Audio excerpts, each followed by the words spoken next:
तो हमारा टॉपिक है वेन डी ग्राफ जनरेटर। ये क्या डिवाइस है? एक ऐसा डिवाइस जिसको यूज किया जाता है for producing very high potential difference of several million volts to accelerate charge particle like proton, alpha particle, electron etcetera.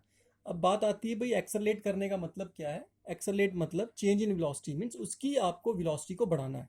अब आपको कोई पॉजिटिव चार्ज दे दे, प्रोटॉन दे दे जो कि बहुत छोटा है, उसकी आप वेलोसिटी को धक्का मार के तो बढ़ा नहीं सकते, आप उसको टच नहीं कर सकते। आप उसको कैसे बढ़ाएंगे, उसकी वेलोसिटी को कैसे बढ़ाएंगे, उसे कैसे एक्सेलरेट करवाएंगे?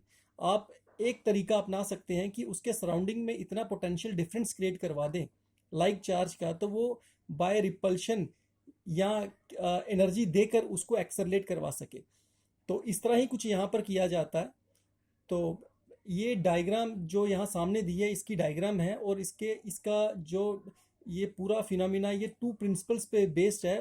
पहला प्रिंसिपल इसका ये है कि किसी भी स्फेरिकल बॉडी को, हॉलो स्फेरिकल बॉडी को अगर आप चार्ज देते हैं, तो आपका दिया हुआ चार्ज कहीं पर भी आप चार्ज दें, इनसाइड से दें, आपका दिया हुआ पॉजिटिव चार्ज या कोई चार्ज उसकी आउटर सरफेस के ऊपर चला जाता है, इनसाइड चार्ज हमेशा जीरो रहता है।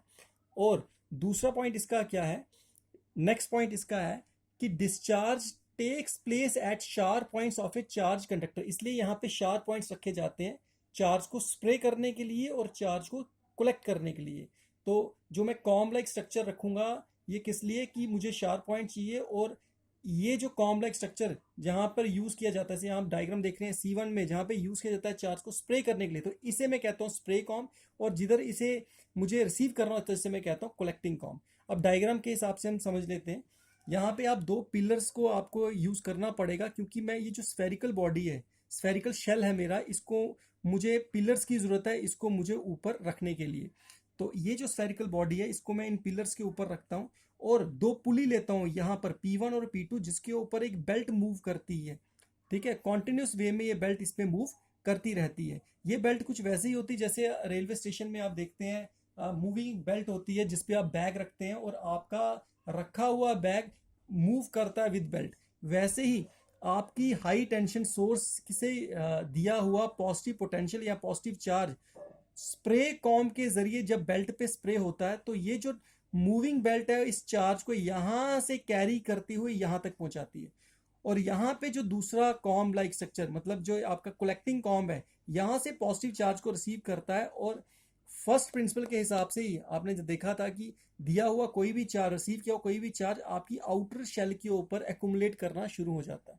तो जो आपके पास स्फेरिकल शेल या कंडक्टर है, आप देखेंगे कि जैसे आपका हाई टेंशन सोर्स की वजह से दिया हुआ पॉजिटिव चार्ज जो है स्प्रे कॉम के जरिए बेल्ट पे आएगा, मूविंग बेल्ट इस चार्ज को अपने साथ आगे लेकर जाएगी, कलेक्टिंग कॉम इसको रिसीव करेगी, और ये सारा का सारा पॉजिटिव चार्ज का एक्यूमुलेशन यहाँ से दिया हुआ पॉजिटिव चार्ज यहाँ पे आउटर सरफेस पे एक्यूमुलेट होता रहेगा।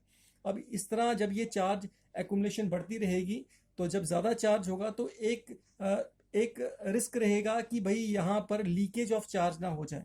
तो to avoid leakage of charge हम क्या करते हैं, जो जनरेटर है आपका, इसको एक स्टील चैम्बर में एनक्लोज किया जाता है, और बीच में नाइट्रोजन और मीथेन गैस रखी जाती है एट हाई प्रेशर। ऐसा क्यों किया जाता है कि वो जो चार्ज जो बहुत ज़्यादा एक्यूमुलेट कर रहा है आउटर सरफेस पे, वो लीक ना हो जाए। तो इस तरह से हम देखते हैं एक टाइम ऐसा आता है कि यहाँ पर high potential difference of several million volts create हो जाता है।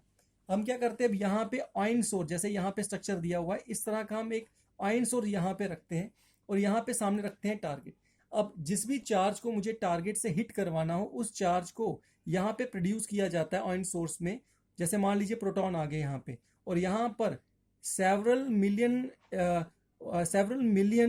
मतलब पोटेंशियल डिफरेंस, जो सेवरल मिलियन वोल्ट का जो पोटेंशियल डिफरेंस है, वो मिलकर ये जो यहाँ पर रखा हुआ प्रोटॉन या पॉजिटिव चार्ज होगा, उसे एनर्जी देगा, कितनी QV की एनर्जी देगा, जिससे वो यहाँ से मूव करता हुआ, एक्सरलेट होता हुआ यहाँ पे टारगेट से हिट करेगा।